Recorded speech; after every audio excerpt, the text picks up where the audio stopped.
Do you know anyone who has spent their entire life fighting a war against their own demons and losing? I'm not talking about the person who has a bad day. I'm talking about the person who wakes up every single morning with a heavy stone in their chest. The person who looks in the mirror and sees a ghost staring back. Maybe they struggle with obesity. Maybe they struggle with anger. Or maybe, like the man in our story today, they struggle with the bottle. They swear that this time it will be different. They pour the alcohol down the sink. They buy the vitamins. They promise their family that the old dad is coming back. They run on pure, white-hot motivation for 3 days. But then, the rain comes. The tractor breaks down. The loneliness sets in. And the motivation evaporates like mist. 3 days later, they are back in the chair, the bottle is back on the table, and the silence in the house is louder than before, because now they haven't just failed, they have proven to themselves that they are weak. I know this story. I know how heavy that shame feels. Maybe that person is you. But what if I told you that your failure has nothing to do with your strength? What if I told you that you were losing because you're trying to fight a demon with your bare hands when you should be using a system? There is a method, a combination of ancient philosophies that can help you overcome any addiction, any weakness, any failure. It is a system that combines ikigai, purpose, kaizen, small steps, wabi-sabi, imperfection, and ganbaru, endurance. But I need to warn you, this system goes against everything the world tells you about fixing yourself. It will require you to do something that seems ridiculously small. So small that you will feel stupid doing it. So small that you think it cannot possibly work, until it saves your life. Let me tell you the story of Leo. Leo was 50 years old. He was a farmer in a valley where men were judged by the strength of their backs. But Leo had no strength left. For 10 years, he had been drinking his life away, not for fun, but to numb the silence. He wasn't a bad man. He had a heart. He loved his son, Sam. Sam was 12 years old, and Sam was the one running the farm. Sam fed the chickens, Sam fixed the leaks, Sam cooked the dinner. Leo would sit on the porch, watching his son work, glass in hand, muttering the same lie he had told for a decade. "I'll help you tomorrow, son. Papa just needs to rest his legs." But tomorrow was always a lie. Leo's body was rotting. His muscles had wasted away from alcohol and inactivity. Walking to the mailbox left him winded. Lifting a bag of feed made his hands shake so bad he would drop it. He was a ghost haunting his own house. The end of Leo's pride didn't happen in a bar. It happened in the sheep pen. It was a Tuesday evening. A storm had rolled in over the valley. The wind was howling. A section of the old wooden fence had blown down. The sheep were getting out. Sam was at school. Leo was alone. He looked out the window. He saw the sheep wandering toward the road. He knew he had to stop them. He drank a shot of whiskey for courage. He put on his heavy coat. He stepped out into the rain. The mud was deep. It was like glue. Leo reached the fallen fence. It was a heavy oak post. 10 years ago, he could have lifted it with one hand. He bent down. He grabbed the wet wood. He pulled. His arms shook. His back screamed. He had no core strength, no balance. His boots slipped in the muck. He fell, hard, face down in the mud and the sheep manure. He tried to push himself up, but his arms were like wet paper. They trembled and collapsed. He tried again, collapsed. He was 50 years old, lying on his belly in the dirt, too weak to lift his own body weight. He lay there for 10 minutes, the rain freezing him, the sheep stepping around him. He started to cry. Not a loud cry, a broken, whimpering cry. Then he heard footsteps. Squish, squish, squish. He looked up. Through the mud in his eyes, he saw boots. Small boots. It was Sam. He had walked home from the bus. He didn't say a word. Sam reached down, grabbed his father's jacket, and pulled. The boy struggled. He grunted.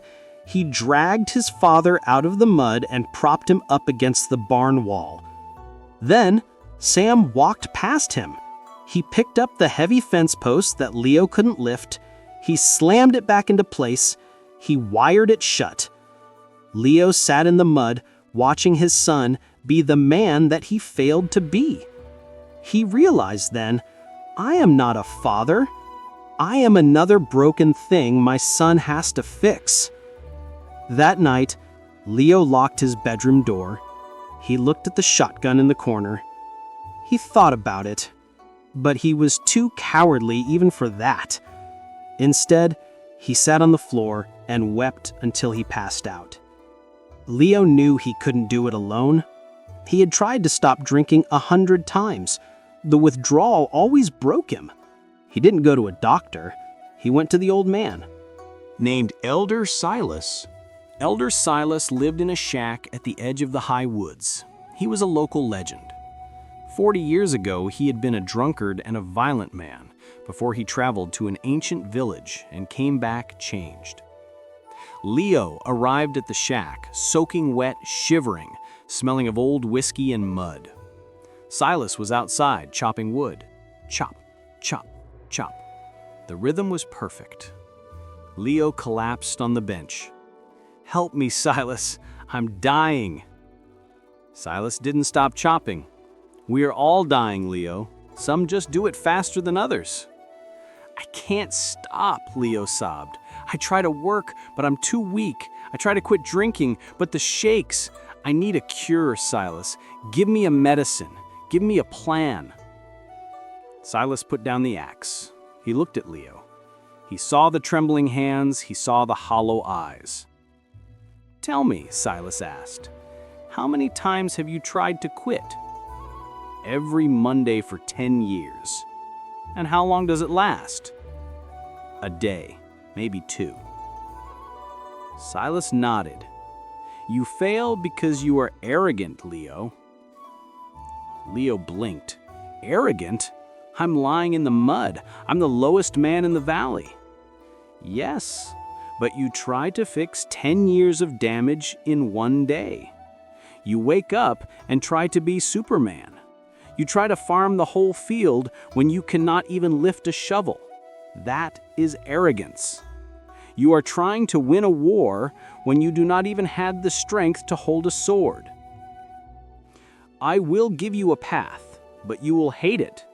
It will feel like an insult to you." "I'll do anything," Leo said. "I'll fast. I'll lock myself in the cellar." "No," Silas said. "If you lock yourself in the cellar, you will break the door down by noon. You have no willpower left, Leo. It is gone. Here is your task.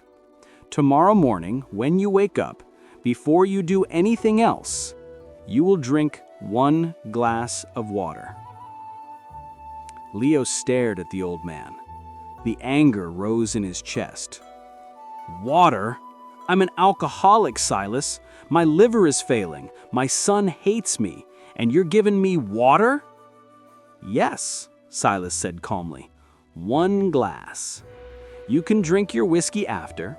You can sit on the porch all day. You can be useless. But first, the water." "Why?" Leo asked. Silas leaned forward. "Because you are a liar, Leo. You have lied to yourself for 10 years. You do not trust your own word. If you say, 'I will quit drinking,' your brain laughs at you. It knows you will fail. We must rebuild your honor. We must prove to your brain that you can keep a promise, even a microscopic one. Can you promise me you will drink the water?" Leo looked at his shaking hands. He looked at the fire. "I can do that." "Good. Then start tomorrow." The next morning, the battle began. Leo stood in his kitchen. His body was screaming for the alcohol. The shaking sickness was in his bones. He looked at the whiskey bottle on the counter. It was right there. Easy, warm, numbing. But then he remembered the old man's eyes. "You are a liar, Leo." Leo grit his teeth. His hand shook violently as he filled a glass from the tap. Water splashed on the counter.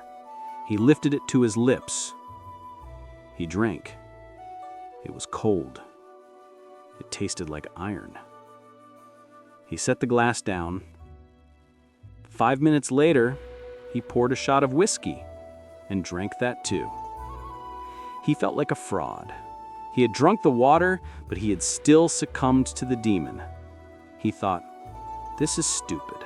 I'm playing games while my life burns." But the next morning, he did it again. Water first, then the day. Day 3, water. Day 4, water. By day 7, a microscopic shift happened. He woke up, and his first thought wasn't, "Where is the bottle?" His first thought was, "Where is the glass?" For the first time in 10 years, his brain was prioritizing a healthy action over a destructive one. Just for a second. But a second is a start. He went back to Silas 2 weeks later. "I'm drinking the water," Leo said, "but I'm still useless. I sit on the porch while my boy works the fields. I hate myself for it." "Good," Silas said. "Hate is a fuel, but we must burn it slowly. Now, step 2, Kaizen, continuous improvement. Tomorrow, after the water, you will go to the mud room. You will put on your work boots. You will lace them up tight." "And then?" Leo asked. "That is all," Silas said. "You do not have to work. You do not have to farm. Just put the boots on. Then you can take them off and go back to sleep if you want." It sounded like a trick, but the next morning, Leo drank the water. He sat on the bench and pulled on his boots. He tied the laces. He sat there. He felt ridiculous sitting in his kitchen in full work gear, doing nothing. So he walked out to the porch. He saw the broom leaning against the wall. "I might as well sweep the leaves," he thought, "since I have my boots on." He swept the porch. It took 5 minutes. Then he sat down and drank. But the porch was clean. The next week, he walked to the barn. The week after that, he fixed one hinge on the gate. He wasn't farming. He was just a man wearing boots who happened to do one small thing. The resistance in his brain, the fear of the huge mountain of work, was gone. Because he wasn't climbing the mountain. He was just putting on shoes. But the path out of hell is never a straight line. 3 months in, it was the harvest festival. Leo had to go into town for supplies. He walked past O'Malley's bar. The door opened, the smell of stale beer and warmth hit him. His old friends saw him. "Leo, look at the ghost, he's alive." "Come on, Leo, one drink for the harvest. Don't be rude." The social pressure was a heavy blanket. Leo felt the anxiety rising. He wanted to belong. He wanted to feel the warmth. "Just one," he told himself. "I've been good.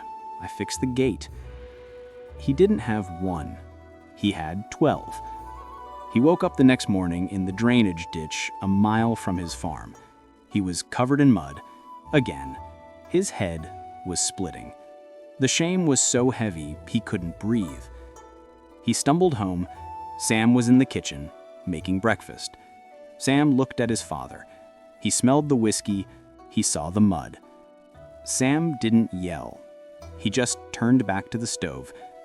The silence was a knife in Leo's heart. Leo went to the mountain. I failed, Silas. I destroyed it all. I'm back to zero. I'm garbage. Silas stood up. He walked to his shelf and picked up an old clay tea bowl. It was rough, dark, and had a jagged crack running down the side that had been filled with gold lacquer. "Do you see this crack?" Silas asked. "Yes." "Does it make the bowl useless?" "No." This is wabi-sabi, the acceptance of imperfection. You slipped, Leo. You stumbled, but a stumble is not a fall unless you stay down. The goal is not to be perfect. The goal is to be consistent. If you miss a day, you do not burn the farm down. You just wake up and drink the water. Go home, put on your boots. Leo realized then that his perfectionism was just another excuse to quit. He didn't need to be a saint. He just needed to be a farmer who kept showing up. 12 months passed. Leo wasn't the man he was at 20. He still had the lines on his face. He still had days where he wanted a drink, but he hadn't touched the bottle in 8 months. He drank his water. He put on his boots. He worked until the sun went down. His muscles had returned. Not gym muscles, farm muscles, ropey and tough. One afternoon, Sam was trying to load hay bales onto the truck. Sam was 13 now. He was struggling with a heavy, wet bale. He couldn't lift it high enough. He dropped it, frustrated. "I can't do it!" Sam yelled. Leo walked over. He didn't say anything. He bent his knees. He grabbed the bale. He exhaled. He lifted it. He threw it onto the truck bed with a solid thud. Sam looked at his father. His eyes went wide. "Thanks, Dad," Sam said. That night, Silas asked him, "Why do you do it, Leo? Why do you fight the urge every day?" Leo looked at his hands. They were calloused now, dirty with honest soil, not mud. "I don't do it for the farm. I don't do it for my health. I do it so my son doesn't have to be the father anymore. I want him to be the child. That is my job." This was his ikigai, his purpose. The whiskey promised him relief, but the work gave him his son back. Leo didn't save his life with a dramatic montage. He saved it with a glass of water and a pair of boots. If you've watched this far, I'm sure you feel the heavy pull of the mud, waiting to feel ready. Readiness is a trap. You don't need to fix your whole life tomorrow. Just find your seed. What is the smallest thing you can commit to?